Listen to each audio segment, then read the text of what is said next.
20회 아니다 21회 책대리를 시작하겠습니다. 이번 책은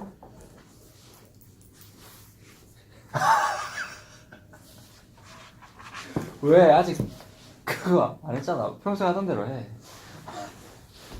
단숨에 있는 부동산 시장 독법이라는 건데 최진기 작가 썼어.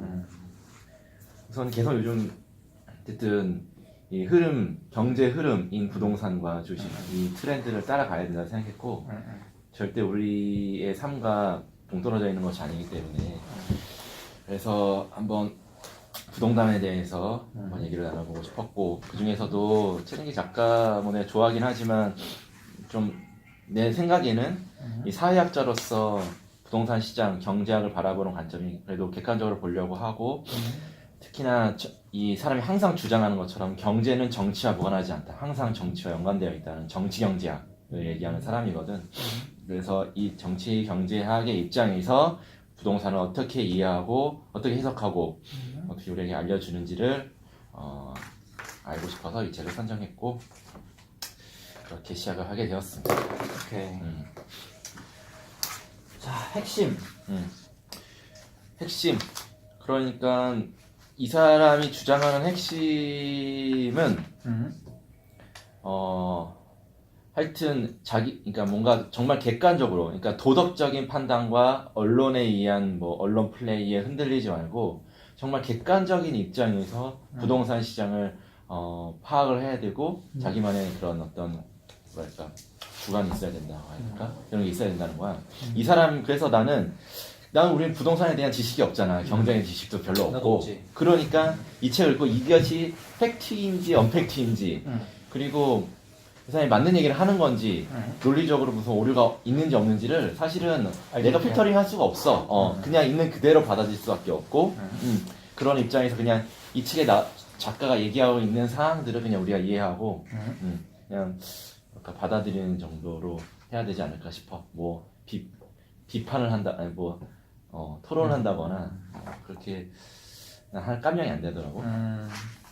생각보다 그러니까 나는 최진기 작가를 그렇게 좋아하진 않아. 말도 안 좋아하지. 나는 그렇게 좋아하진 않고 약간 좀 상업주의에 빠진 사람이라고 생각을 했었는데 생각보다는 데이터베이스로 책을 쓴 것 같더라고. 근데 그러니까 최진기 작가를 그렇게 안 좋아하는 이유 중에 하나가 자기의 논지를 너무 정당화하는 경향이 있어 보이더라고. 나는 그 동영상을 볼 때. 그렇기 때문에 이 책의 데이터들도 본인의 논지를 지지하기 위해 본인에게 유리한 것들만 가져다 썼을 수도 있지 않을까. 그러니까 균형 잡혀 있는 책인가 아닌가는 사실은 내가 검증할 능력이 안 되지. 아니니까. 근데 이걸 읽었을 때 벅벅하지가 않아. 이해가 돼. 나는. 그러니까 나는 이 사람이 억지를 부린다거나 뭔가 이상한다는 느낌보다는 그 내용들이 그냥 사실 같고 그 논리 흐름 이런 것들이 그냥 합리적이라서 나는 그냥 괜찮더라고. 그렇지. 그래서 아마도 아까도 얘기했지만 그런 부동산의 지식이 뭐 다른 누군가는 해박한 지식을 또 갖고 있는 사람이 여기에 대해서 이제 반론을 제기할 수 있는데 난 아직까지 그렇지 못해서 그냥 그렇게 그냥 흡수하는 정도로 이해를 했고 오케이. 이 사람이 말하고 있는 핵심은 부동산 시장은 정부에 의해서 통제가 가능하다.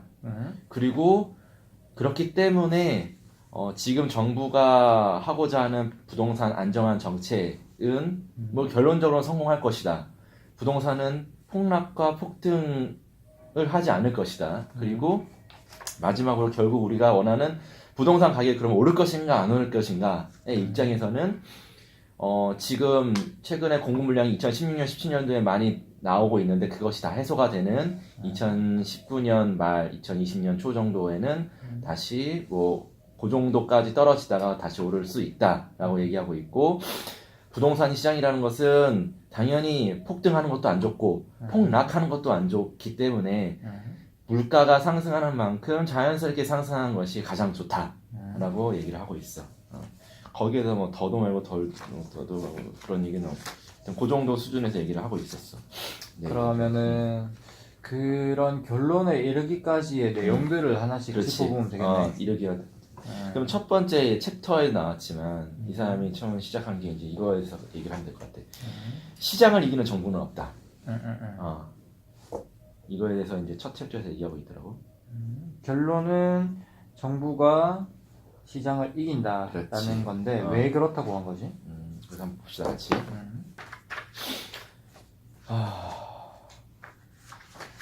이게 이북이 다 좋은데 이제 다시 리뷰할 때 찾기가 좀 어렵네. 그거 없어? 우리 저거 하면 있잖아. 하이라이트 해놓으면 이거 우리 그 뭐지? 크레마는 하이라이트 거기 딱 넣으면 글로 바로 딱 가거든. 여기 이북 교보 이북도 있긴 있는데 일단 누르면 글로 가지. 근데 딱 보니까 그게 어딘지 잘 모르겠네. 이렇게 보니까. 그러니까 책은 이쯤에 이게 있으니까 딱 펴면은 그게 이제 기억 감이 오는데 네가 이거는 약간 그렇네. Anyway. 그래서 아무튼 그렇게 가다 보면 처음에는 이 언론에 대해서 막 언론들이 막 그 부동산 시장에 대해서 뭐랄까 미디어가 부동산을 다루는 방식에 속지 말라라는 내용들도 쭉 나왔고 왜냐면 결론적으로 이 신문의 언론이라는 것도 결국은 광고비를 받아서 먹고 사는 건데 이 전체 광고 지면 중에서 부동산 지면이 차지하는 비중이 엄청 많다. 그 전에 전체 지면 중에 광고가 차지하는 지면이 각 신문사별로 엄청 많다. 거의 한 40%에서 50% 육박하다. 그 중에서 부동산 지면의 광고가 한 8에서 10% 정도 된다.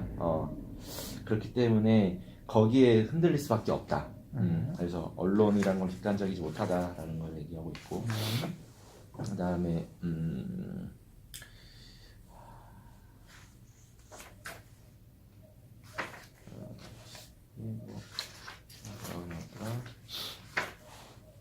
그리고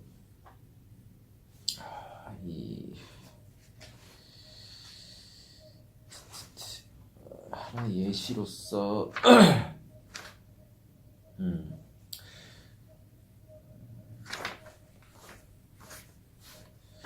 예전에 뭐 그 반값 우유 정책이라고 로베스 피에르 프랑스의 로베스 피에르가 시행한 반값 우유 정책이 있는데 우유가 너무 비싸니까 우유 가격을 인위적으로 최고 가격제를 정부에서 정해버렸어. 이 정도 이상으로는 팔지 마. 그랬더니 낙농가도 망하고 우유값은 더 폭등하는 그런 게 있었다라는 걸 얘기하면서 이 시장의 그런 어떤 가격 결정권을 정부가 임의로 이렇게 지정해버리는 그런 경우도 있다. 그러니까 시장을 정부가 이긴다라는 그런 예시로서. 근데 그거는 못 이긴 예시 아니야? 그러니까 못 이긴 얘기 아니야. 그렇게 아예 딱 정해버렸는데 결국은 그 정부가 정한 그 가격 자체가 합리적이지 못했기 때문에 뭐 낙농가도 망하고 그다음에 우리가 우유 값도 더 폭등하는 상황이 발생했다는 거거든. 그러니까 낙농가도 이 손해를 보지 않는 수준, 그다음에 너무 우유값이 비싸지 않는 그 중간 지점을 해야 되는데 낙농가가 오히려 마이너스가 되는 가격으로 아예 확 낮춰버리니까 이게 시장이 무너진 사례로 보면서 이렇게 인위적으로 정부가 가격 자체를 조정할 수 있다. 그러니까 적정하게 조정한 사례는 아니다. 그렇지. 이렇게 얘기하는 거구나. 그렇게. 나는 이제 요 뒤에 그게 좀 기억에 남거든. 그 싱가포르 사례. 그러니까 엄청 뒤에 아니야? 이거 엄청 뒤에 얘기인가? 싱가포르 어떤 거? 주택 보급률이 104.1%고. 그거 엄청 뒤야. 그래? 몇 페이지야? 100페이지 몰라. 넘잖아. 19%인데? 페이지가 없어 이 부분. 싱가포르. 근데 페이지가 없으니까 좀 불편하다. 아베 화살 다음. 이게 부동산 이긴 싱가포르 정부? 난 요게 좀 와닿더라고. 그러니까 우리가 인구 밀도가 전 세계 도시 기준으로 이제 세계 4위 정도라서 뭐 부동산 폭등을 컨트롤할 수 없다 이런 얘기도 있긴 있는데 왜냐면 도시화된 거는 계속 도시화가 가속화되니까. 근데 여기 싱가포르 같은 경우는 조금 특이하더라고. 왜 그러냐면 그 80% 이상의 땅이 국유지야. 그래서 그 정부의 공공주택을 이제 우리나라의 흔히 말하는 LH가 이제 보급을 하는 거지. 그치. 그래서 보통 시장 주택 가격의 50% 수준으로 지급을 하고 이제 금리를 엄청 낮게 해줘. 한 1% 수준으로 해주는 거야. 그래서 싱가포르 같은 경우도 부유층을 제외하고는 전부 다 이 집에 사는 거야. 이 집에 사는 게 합리적인 선택이니까. 근데 대신 이게 그 시장에서 거래되는 집값과 사실은 차이가 많이 나니까 여기에 살던 사람이 그걸 팔 때는 그냥 일반인에게 못 파는 거지. 다시 LH에 대파는 거. 그리고 그것도 횟수가 2회, 전 인생을 거쳐서 2회밖에 안 되는 그런 식으로 딱 해놔서 되게 뭔가 우리나라도 이랬으면 좋지. 이게 도시국가니까 이렇게 할 수 있었겠지만 이렇게 하는 것도 좀 신기하더라. 맞아. 그러니까 반면에 영국 같은 경우는 아예 다 개방을 해버려서 집값이 공실화되어 있는데 슬럼화되어 있는데 불구하고 집값은 엄청 높은 맞아. 그런 홍콩도 마찬가지고 유일하게 싱가포르는 정부에서 통제를 해가지고 집값을 잡은 얘가 되겠지. 그 정부 예산의 4%를 주거 예산으로 쓴대. 그러니까 싱가포르가. 이 싱가포르에 그렇게 할 수 있던 거는 그 토지 자체를 맞아. 80%를 수용을 국유화시켰잖아. 1966년. 그러니까 우린 지금 그렇게 할 수 없으니까 또 그런 입장에서 어쨌든 시장을 정부가 충분히 통제할 수 있다라고 이 사람은 얘기를 하고 있고, 그리고 흔히 말하는 사람들이 시장주의를 얘기하고 있지만 그렇게 얘기하는 사람 대부분은 사실은 친기업주의다. 그러니까 기업에 유리한 방향으로 그 어떤 정책이라든지 맨큐 얘기하는 거지? 맨큐도 그렇고 패스. 그렇게 얘기하고 있는데 사실은 시장주라는 것은 시장에 전적으로 다 맡겨야 되는데 그렇지 않고 기업에 유리한 방향의 정책을 하는 거기 때문에 그것도 친기업주의고, 다시 말해서 이것도 역설적으로 정부가 시장을 통제하는 하나의 그런 모습으로 볼 수 있다라고. 그러니까 부동산이라는 시장이 정부가 아무리 그렇게 하고 하더라도 시장에 의해서, 공급과 수요에 의해서 가격이 결정되는 것이 아니라 결국은 이러한 어떤 정책과 어떤 그런 것들에 의해서 충분히 가격들이 등락할 수 있는 그런 시장이다라는 것을 얘기를 해주고 있는 것 같아요. 약간 완벽한 설명은 우리가 못한 것 같은데 일단 그 다음은 뭐였지? 대한민국 정부는 부동산 안정화에 실패한 적이 없다. 그래서 이쪽에서는 탄력성이라는 개념이 나오던데. 맞아. 경제학 개념인데 탄력적이냐 비탄력적이냐의 문제는 그런 얘기인데 70쪽에 보면 탄력성이라는 것은 사람들이 가격에 민감하냐 둔감하냐. 근데 이것이 우리 경제활동에 우리가 갖고 있는 재산 중에서 비중이 큰 재화일수록 그거에 따른 가격에 대해서 등락에 대해서 굉장히 민감하다. 그냥 콩나물 가격이 오르고 내리는 거에서는 별로 민감하지 않지만 우리 재산에서 가장 큰 비중을 차지하고 있는 부동산이 등락하는 거에서는 굉장히 민감하다. 그래서 부동산이 굉장히 탄력적이다라는 거에 대해서 얘기를 하고 있고,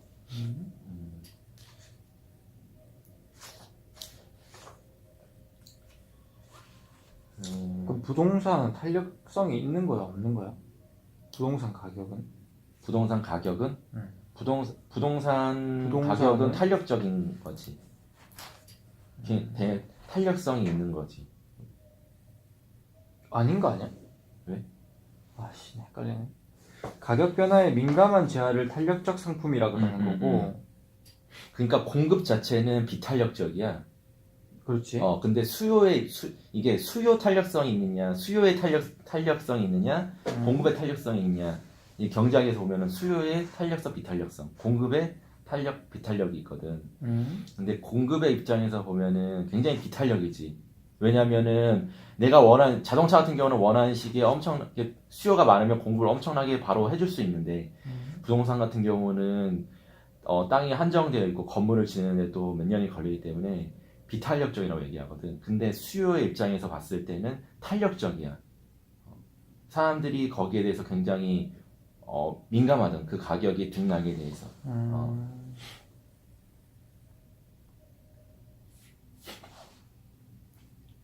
그리고 부동산 가격이 어쨌든 그래서 등락폭이 다른 상품에 비해 크다 라는 거고,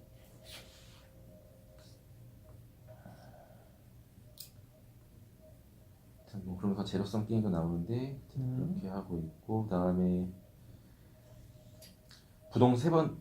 우리가 부동산 가격에 민감하게 받아들이는 지금 이유에 대해서 얘기를 하고 있는 건데, 부동산 가격이라는 건 탄력적이고 등락폭이 심하다. 그 다음에 세 번째로 이 상품 차별화가 급속도로 작용하는 시장이다. 다시 말해서 오르는 데는 오르고 안 오르는 데는 오르지 않다라는 거. 그래서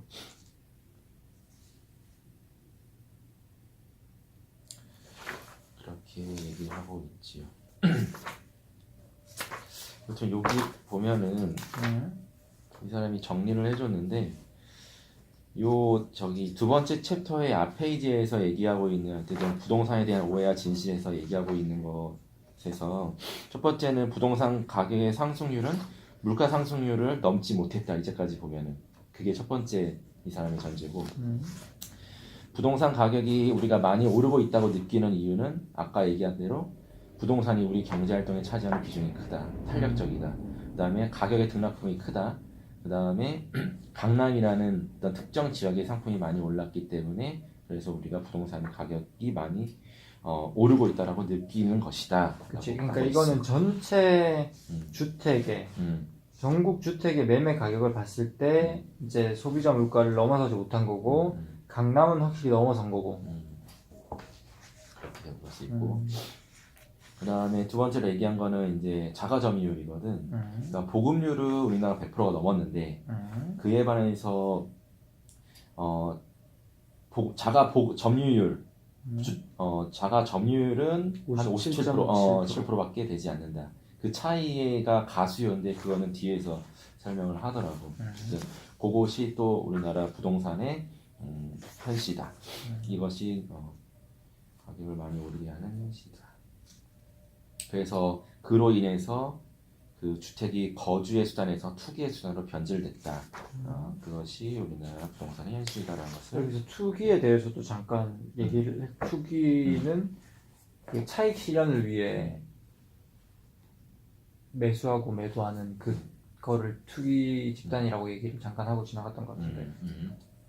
아니, 투자랑 투기에 대해서 구분해서 얘기를 해줬었지. 그 예를 들어 뭐 내가 이 집에서 살 거고 뭐 집이 가격이 오르든 내리든 크게 상관이 없을 경우는 사실은 그걸 투기라고 보기 어렵고 뭐 주식을 살 때도 배당금을 보고 장기 투자하는 것도 투기라고 보기 어렵지만 뭐 싸게 사서 비싸게 파는 그 차익 실현이 목표가 있을 경우에는 투기 수요일 가능성이 높다. 그 집의 순수한 거주 목적이 조금 상실된 경우에. 맞아. 그렇게 해서 부동산의 특징을 얘기를 하면서, 부동산은 필수제이면 동시에 자산제다. 그렇지? 이렇게 얘기를 하면서 이제 그 다음에 이제 부동산을 사랑한 정부라고 하는 페이지에 이제 역대 이제 정부의 부동산 가격 양상을 보여주면서 정부가 이제 부동산 안정화에 노력해왔고 실패하지 않았다는 걸 보여줘. 그래서 부동산을 잡은 첫 번째 정부가 노태우 정부야. 이때는 어떻게 잡았냐면은 엄청나게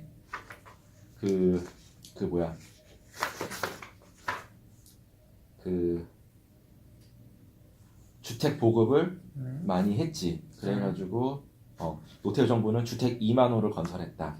그래서 1980년대 초만 해도 600만 호 정도였는데 그때 그 당시에 3분의 1, 200만 호를 건설한다는 건 엄청난 거잖아. 그걸 몇 년 사이에 함으로써 그 부동산 시장을 안정화시킬 수 있었다라고 얘기하고 있고, 현재 기준으로 주택이 거의 한 2만 호 정도 되나 보네. 총 주택수가 2천만 호 정도 되나 보네. 그치. 2천만 호 정도 되는데 그때는 600만 호. 그렇지. 600만 호의 3분의 1을 그 노태우 정부는 해서 주택을 안정화시킨 거예요. 공급이 많아지니까. 그때 했던 게 이제 성남, 분당, 고양, 일산 맞지?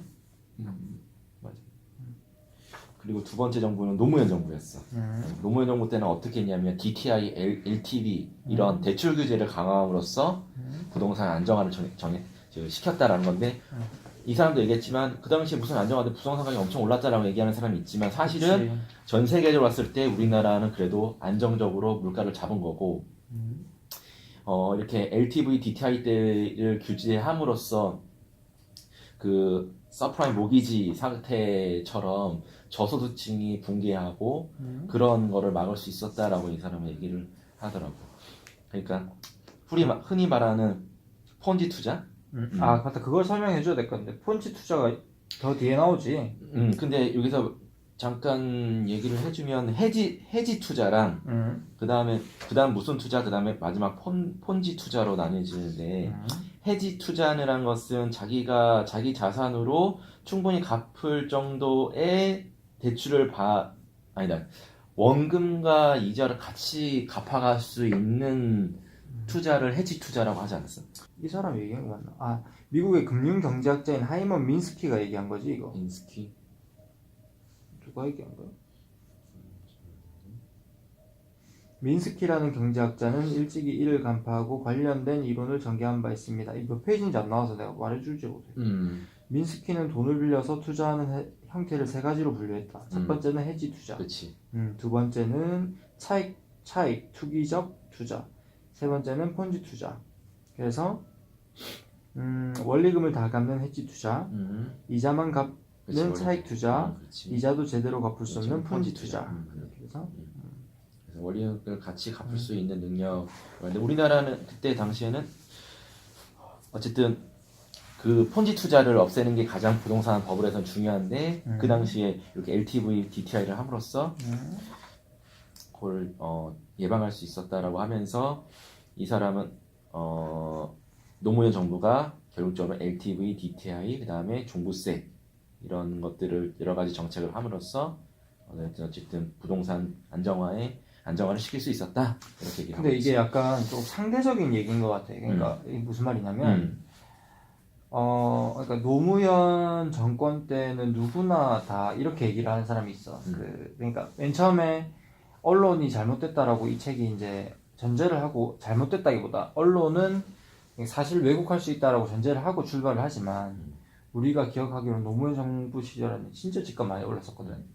그래서 뭐 그때 뭐 자고 나면 집값이 올라가지고 서민들은 살 집이 없다 뭐 이런 뉴스들 많이 났었는데 결론적으로 이 최진기 작가가 얘기하는 거는 전 세계적인 그 버블 대비 우리나라는 그걸 잘 잡았다는 얘기인 거잖아. 잘 잡은 거지. 그치? 어쨌든 집값은 오른 거잖아. 그렇지. 여기도 보면은 그 그래프에도 결국은 거기 너 보고 있는 거기. 그러니까 그 규제를 했던 거기엔 결국 오르긴 올랐어. 그리고 오르긴 올랐고, 근데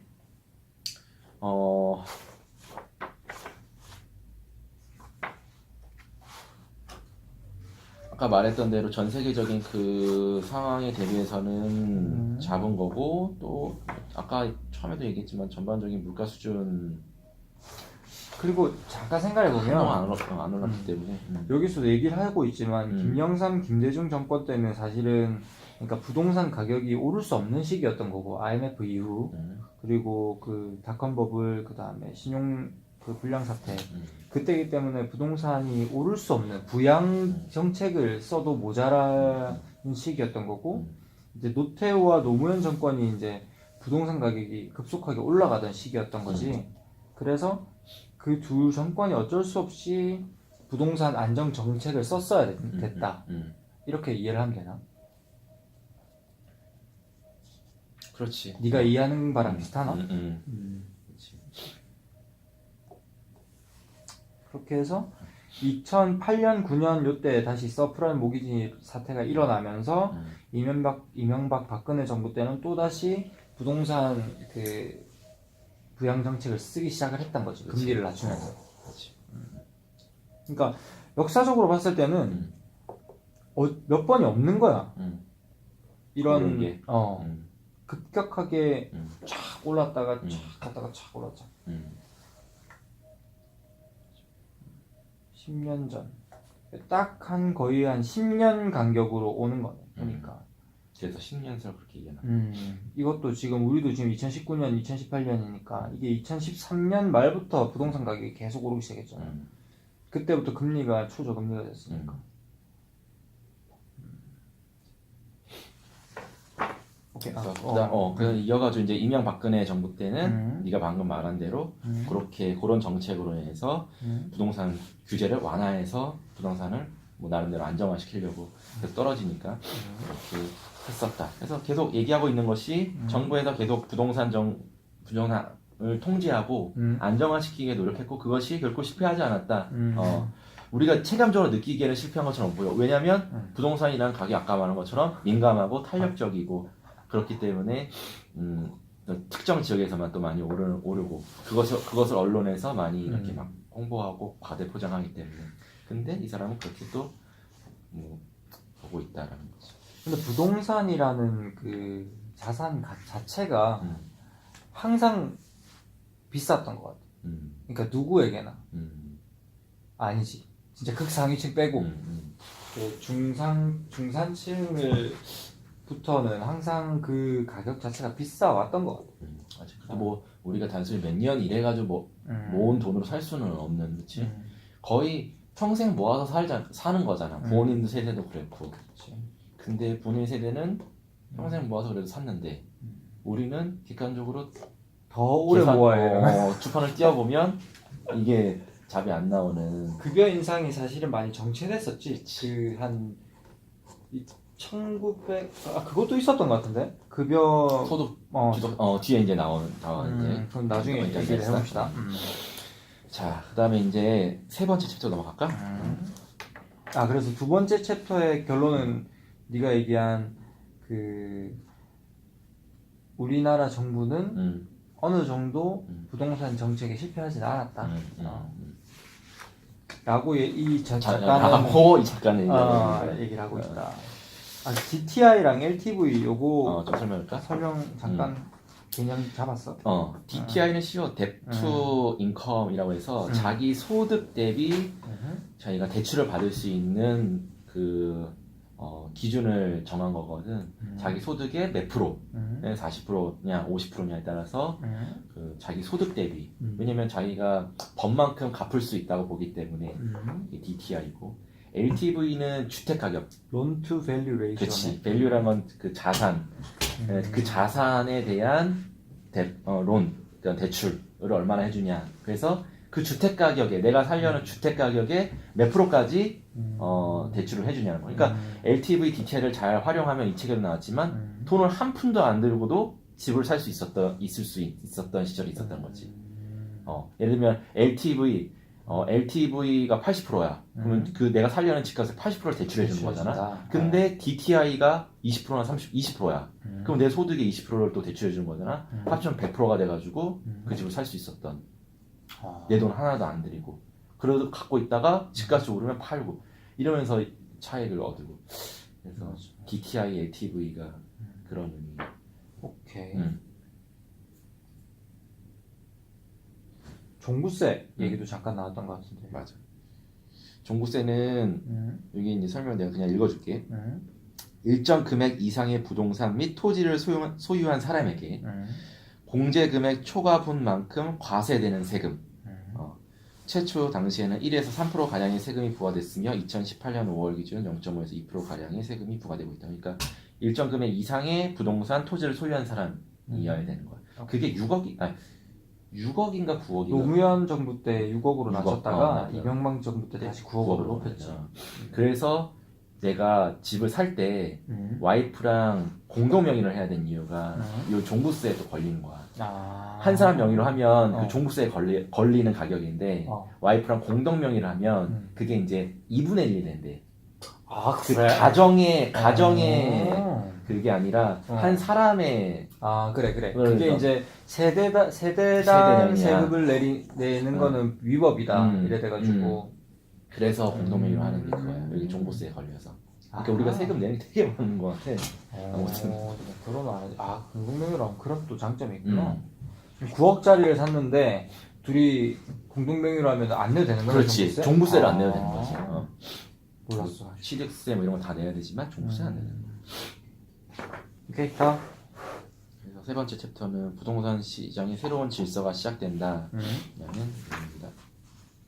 요게 이제 정부의 지금 하고 있는 정부의 정책 기조에 대해서 설명을 하고 앞으로 이 정부가 부동산 정책을 어떻게 쓸 것인지 그리고 이 문재인 정부가 부동산을 잡을 수밖에 없는 이유가 무엇인지에 대해서 나오고 있는데 굉장히 나는 합리적이면서 설득력 있으면서 되게 문재인 정부 운이 좋다. 결국은 잡겠네라는 게 이 사람의 주장이야.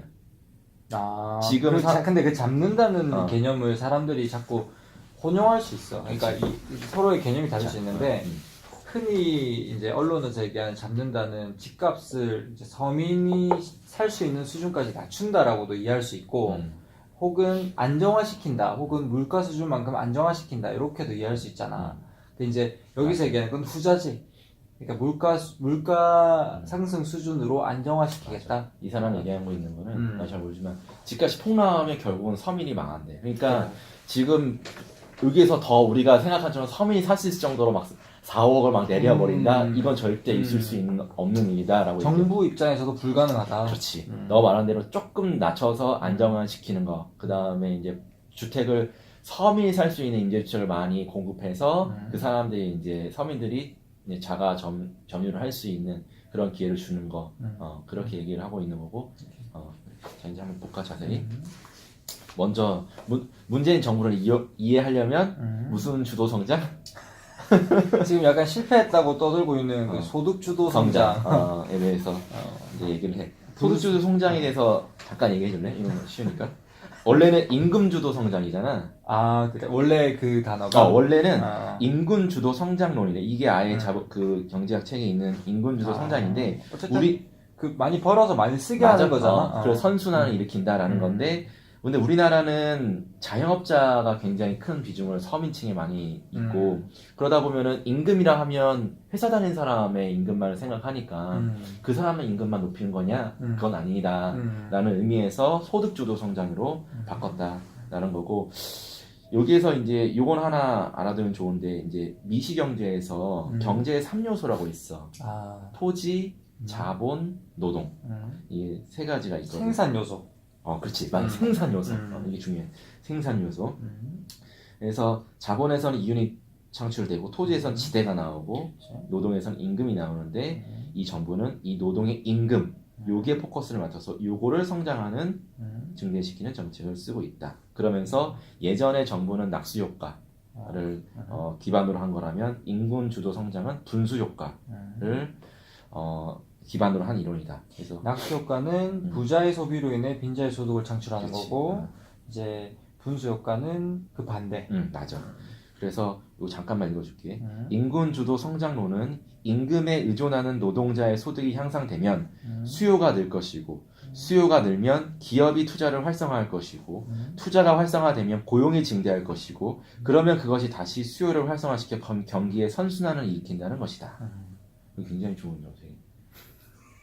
이렇게 되면 이렇게 했으면 좋겠어. 진짜 돈 많이 임금 올려주고 그러면 진짜 여유가 생기니까 돈을 쓰게 된다. 근데 이게 진짜 경험인데 칠레에 나갔을 때 이게 돈이 많이 소득이 많이 생각보다 많이 들어오잖아. 엄청 많이 들어온 거지. 들어오니까 나는 못 썼지만 와이프에 쓰면 커지는 거야. 그러니까 와이프가 내 말 그래. 돈이 막 써도 계속 생기고 써도 있으니까 돈을 쓰게 된다는 그때 거야. 한 1.5배쯤 나. 1.5배 정도 됐어. 그렇다고 뭐 그렇게 많은 거 아닌데 와이프랑 이제 합치니까 굉장히 큰 돈이 된 거지. 거기다가 나는 안 쓰지 와이프만 쓰지. 어마어마한 돈이야 생각해보면. 그러냐? 연봉 1억이 넘는 거야. 음. 그러니까 와이프 이제 재수씨 입장에서는 그렇지. 그렇지 않냐? 그걸 혼자 쓰는 거야. 그러니까 와이프는 써도 돈이 있는 거야. 그러니까 다시 나가라고 안 하지. 아무튼 그거하고 그러니까 소비를 하게 되는 거야. 그게 맞긴 맞아. 그러니까 자기가 생활하는 수준에서 더 많이 들어오면 서민의 입장에서는 쓰긴 써. 근데 이게 더 돈이 엄청 들어오면 이제 쓰는 거에 한계가 있긴 하지만 어느 정도 수준에서는 소비가 이루어지더라고. 그치. 그러니까 우선은 임금이 올라가는 게 맞아. 나도 그렇게 생각은 하는데 하나 더 붙이면 지금 내가 소득이 확 떨어졌잖아. 내 마인드가 벌써부터 막 아끼게 돼. 몇 퍼센트가 떨어진 거지? 이직 전 대비 100%. 아, 100. 절반으로 떨어진 건가? 아, 이게 딱 들어오는 돈이 실수령액이. 그러면은 네 심리가 탁 그냥 그게 위축되나 보네. 엄청 위축되지. 생각해봐. 그게 되게 타격이 크더라고. 안 그래도 우리 어머니도 그러시더라. 우리 어머니 지금 그 요양사 하고 계시는데 최저시급 올랐잖아. 그래서 월급이 매월 한 20만 원에서 30만 원 정도 오르셨나 봐. 이제 어머니 그럼 자기 집 갖고 계셔?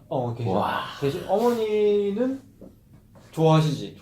어머니는 야 이렇게 일해서 이렇게 돈 주는데 열심히 일해야지 이러시는데 이게 조금 무서운 건 이런 거지. 그 내가 지금 밤에 다니고 있는 그 학원에 알바생들이 이제는 없어졌어. 잘려가지고. 알바생이 없고 이제 사장님이 카운터를 보고 내 헬스 다니는데 헬스장도 주말에 1시간씩 줄였어. 그러니까 이게 밝은 면과 어두운 면을 동시에 가지는 것 같아. 진짜 그렇구나. 조금 무섭더라고 그런 거 보니까. 진짜 그러네. 그런 학생들이나 그런 알바하던 학생들은 일자리가 없어진 거잖아 사실은. 또 어딘가에 찾으러 가야 되는데. 그래서 내가 이제 다른 경제 보면 그래서 이제 여기에 정부가 개입을 해야 된대. 그러니까 임금을 올리는 거는 좋은 정책인데 그러면 그로 인해서 발생하는 부정적인 면이 있잖아. 이거를 정부가 들어가서 이 부분들을 해결해 줘야 되는 거다. 그러니까 이 올리는 게 이것 때문에 이 올리는 게 잘못됐다고 얘기하면 이건 아닌 거고 올리면서 발생하는 이 문제를 뭐 실업급여라든지 다른 재취업 기회를 많이 주어야 되는 그런 거라고 하더라고. 근데 그게 조금 양면이 있네. 어쨌든 우리 노동자이기 때문에. 근데 우리 입장은 또 상대적으로 또 박탈감을 느끼는 게 우리의 봉급은 또 변함이 없어요. 그러니까 너랑 나랑의 이 밴드에 있는 사람들은. 근데 밑에 있는 우리 아래 밴드 사람들은 딱 그만큼의 혜택을 보고 우리는 그 정책에 대한 혜택을 보지 못하고 사실은 정부가 주는 각종 뭐 세제 혜택, 주택 혜택 뭐 이런 것들에 대해서 우리는 다 제외야. 그러니까 또 상대적인 박탈감이 또 느껴지기도 해요. 그리고 있잖아. 요 우리 밴드 위에 있는 상위층 있잖아. 이 사람들도 세제 혜택을 받는다? 아, 받는다고? 어떤 걸 받아? 그러니까 다른 책을 보면은 그 어떤 이제 기업인이지 자본가들 그 사람들은 뭐 하다못해 그러니까 다 그 세제 혜택을 받기 위해서 그 회사의 지출로 다 넣는 거야. 그래서 뭐 자기가 차라든지 뭐 그런 쓰는 비용들을 회사의 지출로 하면 그 회사의 매출이 떨어지니까 거기에 대해서 붙는 그 무슨 말인지 세금이 더 적게 되는 법인세가 더 적게 되는 그렇게 해서 세제 혜택을 받고 뭐 그렇더라고. 근데 우리는 뭐 얄짤없잖아. 그렇지. 우리는 원천 징수돼서 빠져나가는 거. 그래서 계속 하여튼 우리부터 그 연봉 1억대까지가 제일 좀 그 상대적으로 좀 힘들다고 얘기하기는 어렵지만 그러니까 혜택이 없는 구간인 것 같아. 맞아. 그리고 보니까 연봉이 이제 7,500, 8,000 정도 되죠. 그때부터 1억까지는 실수령액이 차이가 별로 없어. 거기는 진짜 웃기더라. 세금이 팍 뛰거든. 되게 부드럽다. 내가 이제 7,000을 차니까 연봉이 7,000이면은 실수령액이 거의 480, 900, 500 수준이야. 근데 연봉 7,500, 8,000도 거의 500, 520, 30, 뭐 이 정도밖에 차이 안 나. 세금이 그 초과분에 대해서 거의 한 40%될 거야. 엄청 되거든. 38%인가 잘 기억은 안 나는데. 그래서 1억을 받아도 600인가? 그러니까 그 사이가 없어. 그래서 해외 현장을 나가면 그 밴드를 적용을 안 받아 사실은. 해외 건설 무슨 법 이래가지고 그냥 그거는 수당으로 꽂히는 거야. 그래서 그거는 세금 적용 안 받고 나중에 그 환급 받을 때도 뭐 그게 되는 것 같더라고. 300만 원인가 연 300만 원인가. 하여튼 자세히 모르는데. 그러니까 그런 혜택이 이제 해외 건설 노동자들에게 있지. 그게 있더라고. 국내에 있으면 그렇게 뭐 더 올라간다고 해서 그 사이는 비슷비슷해. 그러니까 임금에 그런 걸 넣어놓고 오히려 막 하여튼 뭐 잘 생각해서 우리 직종에서는 이제 더 이상 얘기할 건 없는 것 같아. 그래서 인구 중소 성장은 알겠지. 이 정부가 이제 추진하고 있는 게 그거야. 그래서 우리 약간 속도를 높여야겠다. 그러냐 벌써. 항상 시간은 빨리 가고. 그래 문재인 정부가 부동산을 이제 잡기 시작한다. 결론적으로 핵심만 얘기할까? 핵심은? 자, 맨 마지막인데, 그, 제일 이제 4장 넘어가기 바로 전에 보면은, 같이 볼까? 문재인 정부가 이전의 정부에 비해 부동산 관련해 운이 따르고 있는 상황이다. 첫 번째로, 부동산 경기 순환의 대세 상승기가 아니라는 점. 왜냐하면은, 요건 꼭 얘기해주고 싶은데, 너 집을 사야 되니까, 너가. 2017년, 18년도에 아파트 공급 물량이 엄청나게 늘었어. 장난 아니었지. 그래서, 그렇게 되면 공급이 많이 늘어나니까 당연히 부동산 가격이 안정화되고 떨어지게 된다. 그래서 대세 상승이 아니라는 점이 문재인 정부가 부동산을 안정화시킬 수 있는 첫 번째 점이고. 근데 이 대세 상승기라는 게 뭔 말이야? 대세 상승기? 그러니까 공급 물량이 이제 줄어들고 사람들이 집을 내놓지, 금리가 높지 않으니까 집을 내놓지 않으니 수요는 있는데 공급이 없으니 가격이 오를 수밖에 없는 것이 공급과 수요의 자연스러운 법칙이야. 그래서 그때가 대세 상승기라는 거. 그러니까 무슨 말이냐면 그러니까 대세 상승기를 이미 한 번 지난 거 아닌가? 지났지. 그래서 지금은 대세 상승기 아니라는 거지. 왜냐면 17년, 18, 그 이유는 17년, 18년 지금 막 헬리오 시티만 엄청나게 그렇지. 지금. 그 9,000세대인가 뭐. 그래서 공급이 많이 나오기 때문에 대세 상승기 아니다. 올 수가 없다는 거지. 이게 내 건설회사 다니니까 주워 듣는 게 있잖아. 이게 작년 올해가 역대급으로 주택 공급이 많은 해야. 그러니까 우리 회사 창사 이내로 거의 27,000세대를 작년에 공급했거든. 그게 이제 그게 제일 많이 공급한 회사 중에 하나인데 올해도 그것만큼은 안 되지만 그 정도는 공급을 해. 올해도 2019년도에도 2만 호 정도 공급을 해. 그래서 우리 주택 영업이익만 하여튼 올해 몇천억 날 거야 또. 주식 사야겠다. 아니 주식이랑은 상관이 없는데, 그러니까 올해까지는 어찌됐든 간에 확보된 그런 물량과 공급 물량과 이익이 있는 상태야. 그렇구나. 그렇기 때문에 올해까지는 확실히 전세가가 떨어질 거라고 우리는 이미 예측을 했고 공급 물량이 많기 때문에 조정기가 있을 거라고 얘기를 했는데, 정부에서 때마침 또 그 대출 정책을 강하게 했잖아. 사실은 조정이 될 수밖에 없지. 그 다음 어떻게 됐느냐. 그렇지. 그래서 대세 상승이 아니다. 두 번째, 부동산 버블을 키울 만큼 금리 인하 압력이 존재하지 않는다. 그러니까 금리가 상승하면 상승했지 인하하지 않는다. 그렇기 때문에 사람들이 막 대출해서 집 사지 않는다는 거야. 마지막, 노무현 정부 때와 달리 부동산 안정화에 대해 우호적인 여론이 형성되어 있다. 지금 사람들 심리가 막 부동산 오르면 막 난리 치잖아. 막. 그러니까 그래서 정부의 노력이 결실을 맺을 아주 좋은 조건을 갖고 있다. 근데 이 맨 마지막 건 난 좀 이해가 안 돼. 그러니까 나는 개인적으로 집을 사야 되는 입장으로서 가격이 난 좀 더 조정이 됐으면 좋겠어. 그러니까. 나는 그런데. 그러니까 여론이 우호적이라는. 아니 그런데 주변에 집을 가진 사람들을 보면 완전 반대야. 그렇지. 문재인 막 잡아 죽일 것처럼 생각을 한단 말이야. 맞아. 너 주변에도 있잖아. 맞아. 그렇기 때문에 이거는 사실은 모르겠어. 그래, 오케이.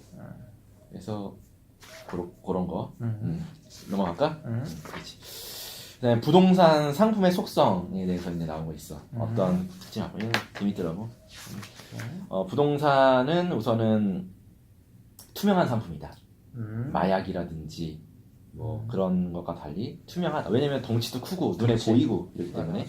그다음에 금융 정책이 통하는 상품이다. 다시 말해서 조세 정책을 쓸 수 있고 금융 정책, 금리를 막 조정할 수 있는, 그렇게 해서 그것이 가격에 영향을 미칠 수 있는 금융 정책이 용이한 상품이다. 그다음에 아까 얘기했지만 부동산은 필수제이면서 또 재산을 늘릴 수 있는 재산제이다. 또 아까 얘기했던 대로 공급이 완전 비탄력적이다. 내가 원할 때 공급을 마음대로 할 수 있는 게 아니라 토지는 제한되어 있고 주택이라는 것은 건설하는데 2, 3년이 걸린다. 그다음에 가수요가 중요한 시장이다.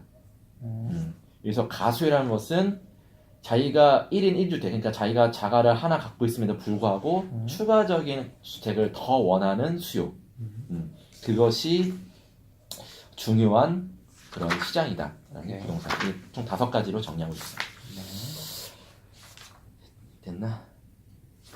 여기 하나 참고적으로 요거는 그냥 참고로 갭 투자에 대해서 나오는데 이게 전세가에 영향을 준다. 그러니까 전세가가 많이 올라면 갭이 줄어들기 때문에 사람들이 이제 그걸 통해 가지고 집을 많이 하는데 전세가가 상대적 그러면 역설적으로 전세가가 오른다는 건 집값이 하락할 우려가 있다는 거야.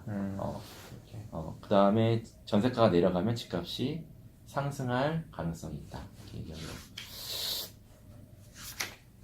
그래 잠깐만 끊어볼까? 이어서 자 이제 부동산의 속성에 대해서 알아봤으니까 부동산 이제 가격에 대한 선입견과 도구마라는 5번째 챕터에 대해서 이건 약간 오해와 진실 같은 그런 어떤 건데 난 여기서 그냥 인상 깊었던 것은 부동산 여기서는 부동산 폭락은 결국은 서민층의 붕괴를 갖고 온다라고 얘기를 하고 있어.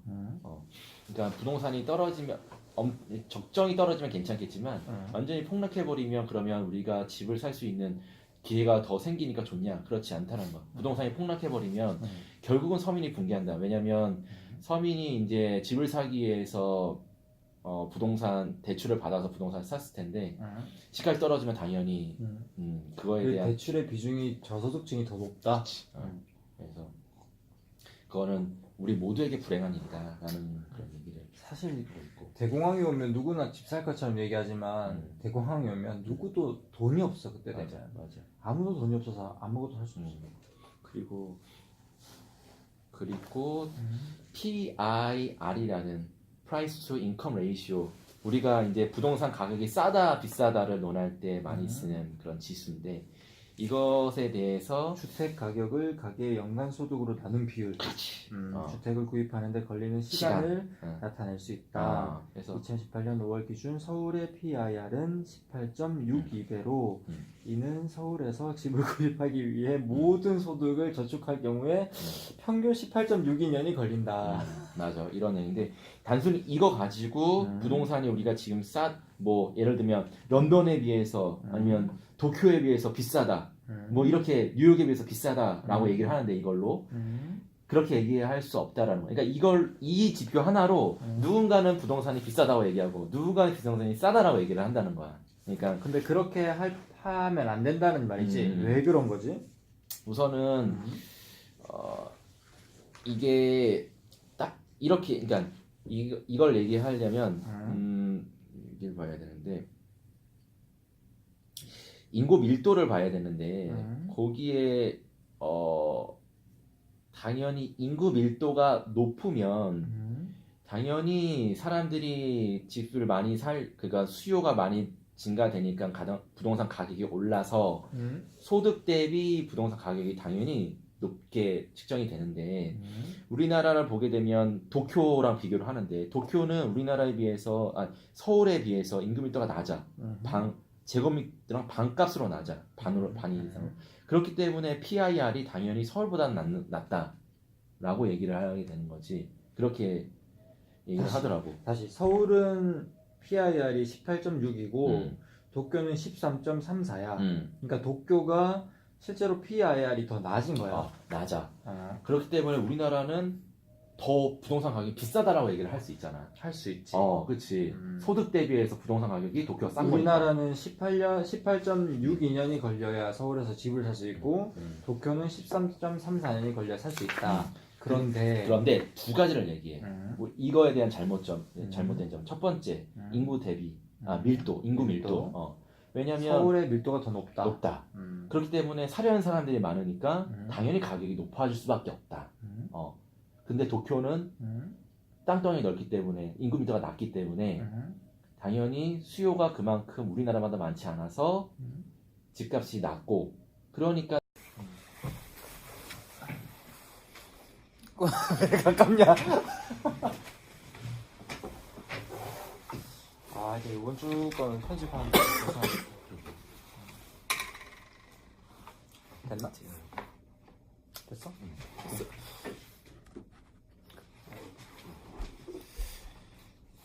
그래서 PIR에 대해서 그렇게 첫 번째 그래서 이 사람 얘기하고 있는 잘못됐다, 그러니까 부동산이 비싸다라고 하는 거에 대해서 PIR을 활용하는 사람에 대해서. 두 번째는 우리나라에 초고층 주택이 많다는 거야. 그러니까 초고층 주택이라는 것은 투입될 때 원가가 상당히 비싸니 당연히 분양가가 높고 그러다 보니 집값이 비쌀 수밖에 없다. 그러니까 돈 있는 사람들이 사는 거고. 그래서 PIR이 높다. 아 근데 그거는 내가 약간 이해가 안 되는 게 도쿄에 우리나라보다 초고층이 적다고? 그렇대? 아, 그건 약간 이해가 안 되는데 그거랑 그 다음에 인구 밀도가 높으면 인구 밀도가 높고 낮은 게 주택 가격 영향이 있긴 하지. 영향이 있지. 근데 그거랑 PIR이랑 뭔 상관이야? 그러니까 부동산 가격이 이제 측정이 되잖아. 근데 부동산 가격 자체가 도쿄 같은 경우는 그렇기 때문에 우리나라에 비해서 상대적으로, 그러니까 이게 절대 가격 말고 가격 자체가 낮다는 거지. 그러니까 그 가격이 낮기 때문에 13년밖에 안 걸리는 거고 서울은 그게 높기 때문에 18년이 걸리는 건데 그렇기 때문에 서울이 도쿄보다 비싸다고 얘기하는 건데 그게 인구 밀도랑 뭔 상관이야? 그러니까 PIR이 단순히 높다 낮다를 얘기할 수 없다라는 설명으로 좀 부적합한 거 아니야? 부족하다. 그건 내 생각이야 그냥. 난 이거 이 챕터 읽을 때 약간 좀 이해가 안 됐었거든. 그러니까 첫 번째는 어쨌든 초고층 건물이 우리나라가 도쿄보다 더 많다라고 가정하면 그건 오케이. 근데 나는 사실 그게 맞는지는 잘 모르겠어. 그리고 인구 밀도가 높고 낮은 게 PIR을 신뢰할 수 없다라는 논거가 되는 게 조금 이상한 거지.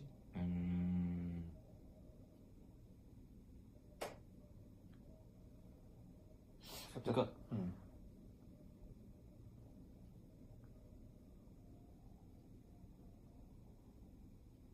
아닌가?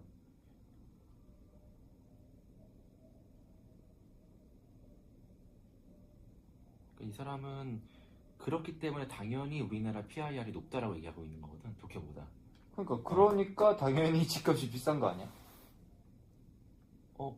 그러니까 우리가 느끼는 게 PIR이 도쿄보다 집값이 그게 높은 건 맞는데 그거를 활용하는 것이 당연히, 그러니까 도쿄보다 도쿄에 비해서 또 안 나오고 높다라고 얘기를 하지. 그러니까 대부분. 요번에 진짜 네가 찍은 것만 올려야 될 수도 있겠다. 5분 써만. 그래. 너무 많이 들어가면 아니 그리고 음성은 따로 해서 팟빵에 올리는. 그렇게 해야 돼. 그래서 하여튼 요건 조금 그랬어. 너가 더 잘 이해했으니까 빨리 설명해줘. 아무튼 이 사람은 그러니까 우리나라의 PIR이 높은 건 인정을 하는데 그거에 대해서 특수성이 그러니까 첫 번째 아까 말했던 초고층 빌딩의 예를 든 그 이유로는 그러니까 초고층 빌딩이 많아서 우리나라 PIR이 높다라고 뭔가 전제를 하나 넣어야 된다는 거고, 두 번째는 그런 지역적인 인구 밀도의 차이가 있기 때문에 당연히 PIR은 그렇게 높을 수밖에 없다라는 것을 얘기를 해준다라고 나는 이해를 했었거든. 그러니까 단순히 그냥 PIR이 높다라고 해가지고 우리도 부동산이 비싸다라고 얘기를 하는 거는 아니다라고 얘기를. 오케이. 그랬어?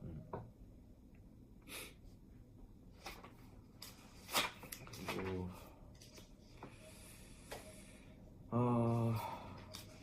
시간이 없으니까.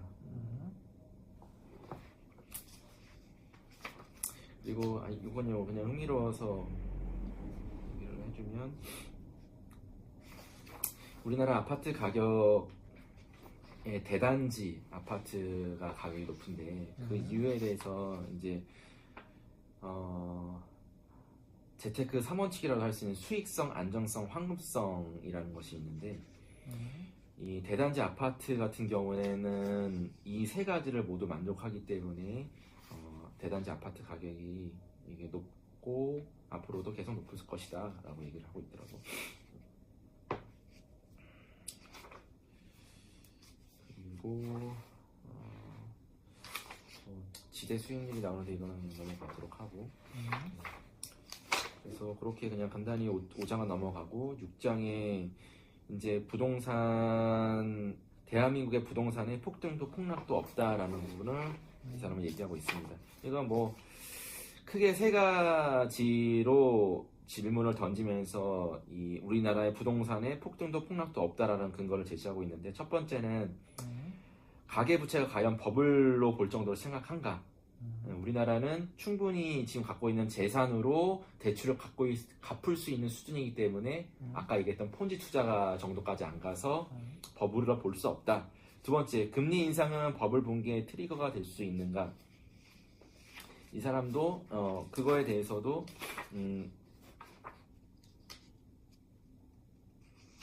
그럴 수 없다라고 얘기를 하고 있었어요. 이건 잠깐 얘기해 주면,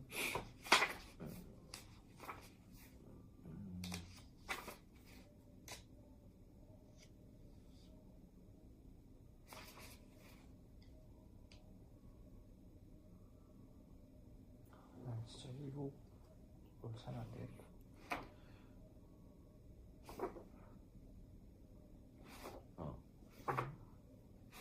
이상이 금리 인상이 그래서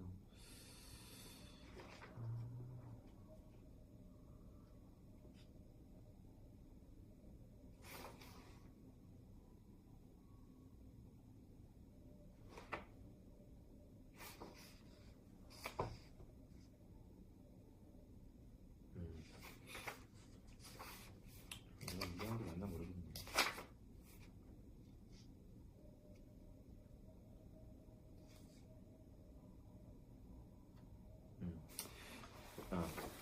다시 얘기하면은 첫 번째 또 아까 가계부채가 과연 버블로 볼 정도로 심각한가? 그렇지 않다. 우리나라는 충분히 그 부채를 자산을 팔아서 원금을 갚을 수 있을 정도의 그런 수준이다라는 거. 금리 인상이라는 폰지 투자 상태는 아니다. 그다음에 금리 인상은 버블 붕괴의 트리거가 될 수 있는가? 트리거가 되기 어렵다. 그 이유는 가계 대출자의 대부분은 일정 정도의 금리 상승에 대한 원금리 상환에 대한 큰 부담을 갖고 있지 않다. 그러니까 금리가 올라가도, 대출 금리가 올라가서 이자가 올라가더라도 그거를 충분히 갚을 수 있을 만큼 된다라는 것을, 그거를 간단하게 저축 비율로 잠깐 설명을 했었지. 우리나라 뭐 국가의 저축 비율이 얼마인데 그거에 대비해서 금리가 어느 정도 올라갔을 때 그걸로 커버가 가능하다. 맞습니다. 그 다음에 터지는 약한 고리가 부동산일까? 그러니까 서프라임 모기지 때는 그 부동산에서, 왜냐면 서프라임, 그러니까 아주 소득이 없는 사람들한테도 닌자라는 소득이 없고 뭐가 재산이 없어도 다 대출을 해주는 그런 정책 때문에 서민층의 부동산에서 서프라임 모기지가 빵 터졌는데, 우리나라는 그렇지 않다. 부동산이 약한 고리가 아니라 오히려 자영업자가 약한 고리가 돼서 부동산은 괜찮을 거다. 그래서 부동산에 대해서는 이 세 가지 근거로 해서 폭등도 폭락도 없을 것이다 라고 얘기하고 있습니다. 그래서 이제 약간 마지막 장쯤에 왜 폭등, 그러니까 우리나라 부동산이 악세장을 거쳐서 2020년 전후로 이제 구매에 적기가 되느냐 맞아요. 마지막에 나오죠. 네 가지 정리했던 게 2017년, 18년에 공급 물량의 소화가 끝난다. 맞아요. 금리 인상이 마무리되는 시점이다. 그렇죠. 근데 이건 약간 의문이야. 금리 인상 속도가 조금 조절되고 있어가지고 이게 그때 마무리 시점일지 아닐지는 나는 개인적으로 좀 의문이고, 경기 호황과 문재인 정부의 정책에 따라 실질 소득 증가가 발생할 것이다. 그건 추진하고 있는 거니까. 네. 그리고 정권 후반 총선 대선 앞두고 강력한 부동산 억제 조치를 시행하기 어렵다. 그래서 이걸 통틀어 보면 2018년도 소화가 공급 물량이 끝나는 2019년 말 아니 2020년 초 요때 부동산을 사라 이 얘기로 들려 나는. 2020년은 왜냐면 2022년이 대3이잖아, 그렇지? 그럼 2020년 그 이후 2021년 때는 부동산 억제채를 쓸 수 있고 공급 물량도 없고 그렇기 때문에 20대 대선이 2022년이구나. 2022년. 총선 21대 총선이 2020년. 그리고 이 사람이 계속 얘기했던 건 부동산은 이제 앞으로 폭락과 폭등도 있을 수 없다. 물가 수준 이상으로 계속 오를 것이다. 그렇기 때문에 부동산을 적기에 구입하는 것은 좋을 거다. 이렇게 얘기를 하고 있습니다. 행동경제 심리학은 맨 마지막에 챕터에 떴었네. 맞아요. 여기에 행동경제 심리학에서 난 좀 인상 깊었던 거는 행동경제학. 행동경제학에서는 그 일반 경제학에서는 사람을 이성적인 존재로 보고 합리적인 선택을 하는 걸로 보는데 이 행동경제학에서는 그 반대로 합리적이지 않은 선택을 하는 존재로 인간을 보고 있더라고요. 그래서 그것 중에 첫 번째가 과잉확신, 자기 스스로를 너무 믿고, 그다음에 손실회피. 예를 들어 그 30% 손해가 난 주식과 30% 이익이 난 주식이 있다. 그럼 뭘 파는가 일반적으로. 근데 보통 이익이 난 걸 판단한다. 근데 다르게 생각해 보면 장사가 잘 되고 있는 그 가게가 있고 안 되고 있는 가게가 있는데 안 되고 있는 가게를 문을 닫는 게 아니라 잘 되고 있는 가게를 처분하는 걸로. 이게 이제 손실회피에 민감한 존재. 그러니까 그때 최진 강의를 들었었는데 이 사람이 그 얘기를 계속해. 그러니까 정통 경제학에서는 사람을 기본적으로 합리적인 존재를 보고 시작을 한대. 근데 비주류 경제학에서는 네가 말한 대로 비합리적인 존재다라고 얘기를 거기서 시작을 하더라고. 여기 보니까 이 행동경제학이 유명한 게 탈러 교수더만 그 넛지라는 책을 지은 이 넛지가 뭔지 혹시 알아? 나 이거 잠깐 봤는데 이게 이제 여기에는 이렇게 설명되어 있거든요. 넛지란 팔꿈치로 슬쩍 찔러 주의를 환기시킨다는 뜻으로 약간의 인센티브나 사소한 권유로 사람들의 경제적 행동을 변화시킬 수 있는 의미를 함축하고 있다. 이게 예를 들어 이런 거더라고. 그 마트에 갔을 때 마트의 진열 방식을 바꿔서 매출 높이는. 그 다음에 우리가 뭐 가판대에서 페이할 때 그 앞에 이렇게 껌 같은 거 두는 거 있잖아.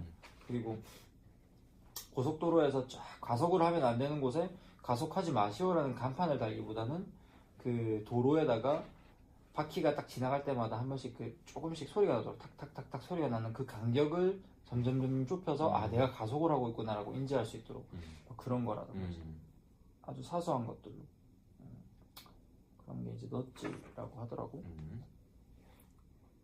그래서 행동 경제학자들은 현실에서 합리적 선택을 못하는 비이성적 인간이라고 합니다.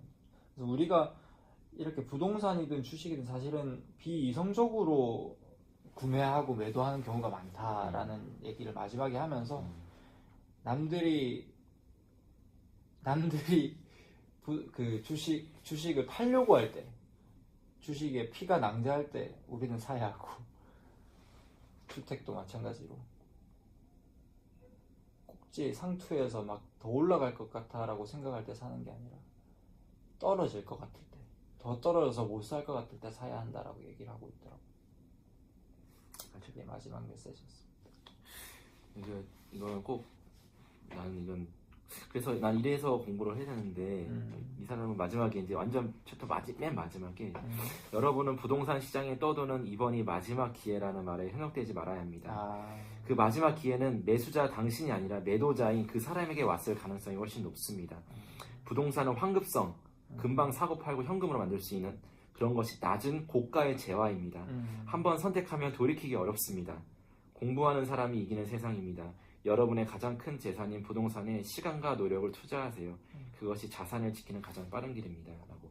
그러니까 나는 이걸 선택한 이유가 이제 우리도 이제 이거를 부동산이라는 이 시장에 대해서 약간 좀 적극적으로 공부하고 좀 그렇게 해서 필요하면 매수하고 또 매수했을 때 그 자산을 또 지키고 또 적기에 또 팔고 그런 어떤 시야와 그런 걸 갖췄으면 좋겠고 부동산을 공부하면 약간 이게 경제적인 시야도 넓혀지는 것 같아서 그런 것을 조금씩 공부해 가자라는 의미로 시작을 했습니다. 알겠습니다. 제가 이번에 이북을 또 사는 바람에 많이 이해도가 조금 높지 않았는데 좋은 설명해줘서 고맙고 다음 책은 원북소리라는